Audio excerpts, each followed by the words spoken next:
এসে রকে বসে থাকেন, কি করবেন?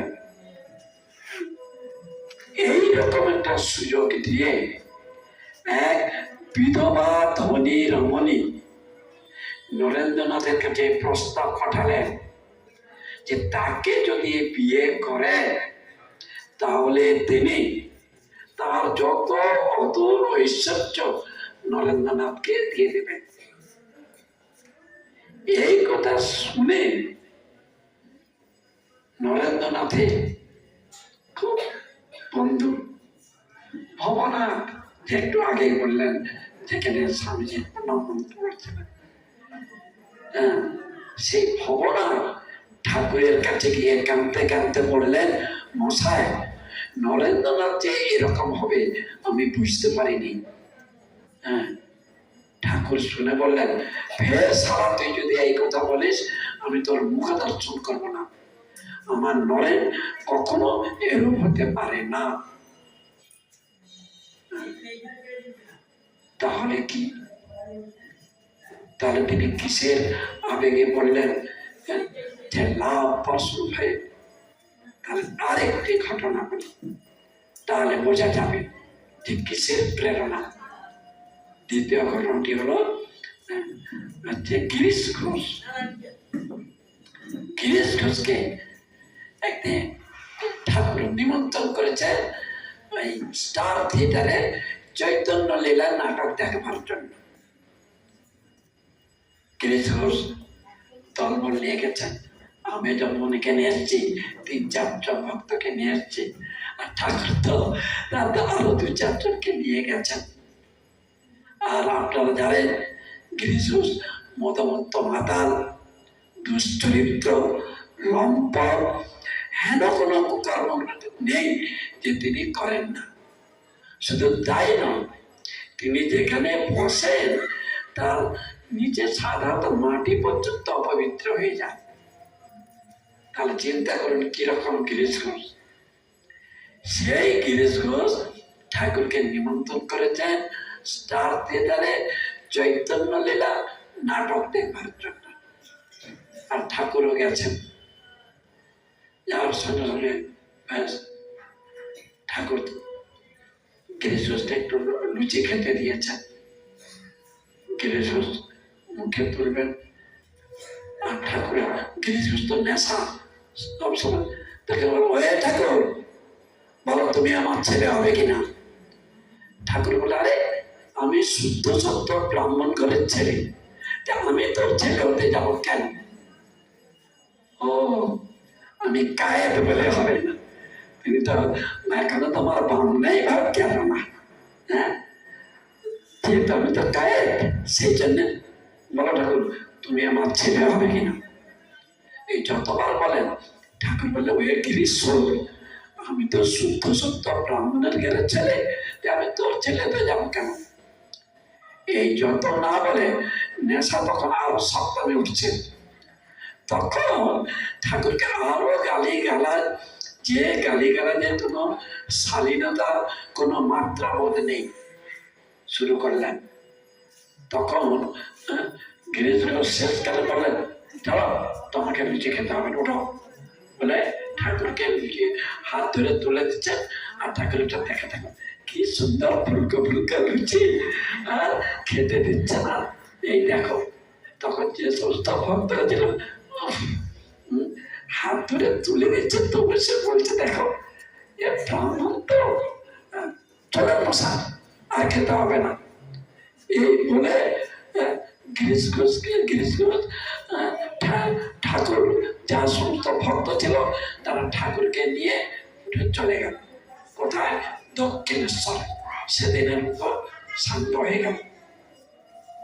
সকাল হয়েছে, কাকুর গাছে থেকে ওই রামচন্দ্র দত্ত তিনি দক্ষিণেশ্বরে এসছেন।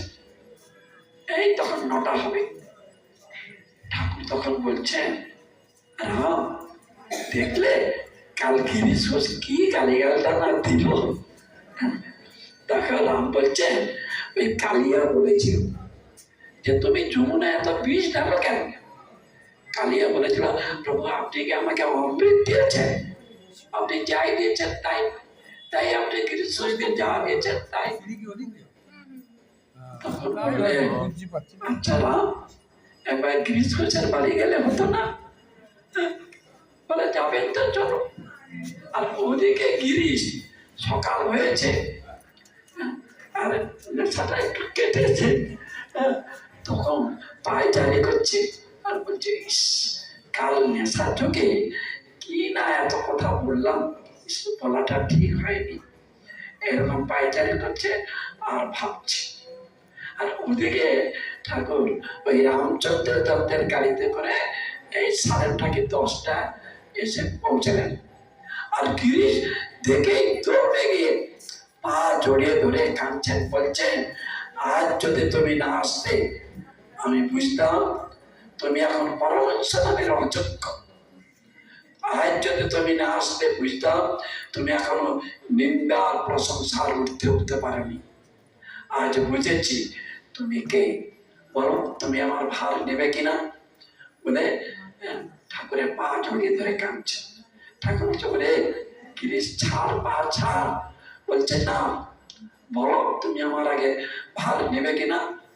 আর দল দল নিতে বলছে ভাবান্তর নাই মাত্র জানি তবে হে করুণার দিন স্মরণ, মাগে না মাগে কৃপা বিলাও ধরায় বরিশাল বাড়ির ভীষণ, বিধবার ধন অপহরণ ভ্রূণ হত্যা লোকস্ত্রী গমন, পানা সত্য অত্যাচারী লোক ত্যায্য ঘৃণিত এ জীবন, তবদার উন্মুক্ততার অর্জিত পাবন। আর ঠাকুর বুঝাবে গিরিশ ছাড়। এই হলো তাহলে দেখুন গিরিশ ঘোষ। আপনারা বলবেন আরে ভক্ত ভৈরব গিরিশ, ঠাকুর বলছিলেন এর 5 থেকে 5 আনা বিশ্বাস। শুধু তাই নয় একখানা গেরুয়া বসন বিতরণ সেটি গিরিশকে দিলেন। অতএব গিরিশ তো বলবেই। তাহলে আরেকটি ঘটনা বলি তাহলে বুঝবেন লাভ। স্বাগতম ন্যায়বাগীশ বলছেন আরে এই বয়সে উপন্যাস, কোথায় ধর্মগ্রন্থ পড়বে আর তা না করে উপন্যাস। জমিদার লোক তিনিও বললেন ও কি বই পড়ে তো বইয়ে পোকা হওয়া যায়, এর বেশি তো কিছু হওয়া যায় না। এই না বলা সমাপদ ন্যায়বাগীশের মনে লেগে গেল, তাই তো আমি এত শাস্ত্র পাঠ করেছি, এত করেছি, কই আমার তো কিছু হলো না। ঠিকই বলেছে বই পড়ে বইয়ের পোকা হওয়া যায়, এর বেশি কিছু হওয়া যায় না। আজই সাধু সঙ্গ করব, কোথায় সাধু পাওয়া যায়। বলে তার মনে হলো ও দক্ষিণেশ্বরে এক পাগলা বাবু আছে, তিনি নাকি মার সঙ্গে কথা বলেন, মাকে নিজে হাতে খাওয়ান, অতএব ওই পাগলা বাবুনের কাছে যেতেই হবে। বলে পরের দিন দক্ষিণেশ্বরে এসছেন। এসে বিদ্যার অহংকার আছে তো, পাণ্ডিত্যের অহংকার, ওই জুতো টুতো পরে ওই ঠাকুরের ঘরে ঢুকে এদিক ওদিক দেখাচ্ছে। তাকে দেখেন এই ঠাকুর একটি বেশ ধুতে আর নিচে কয়েকজন যুবক ছেলে, তাদের জিজ্ঞাসা করছেন আচ্ছা এখানে পরমহংস বলে কেউ আছে জানো? ছেলেরা এদিক ওদিক দেখাচ্ছে।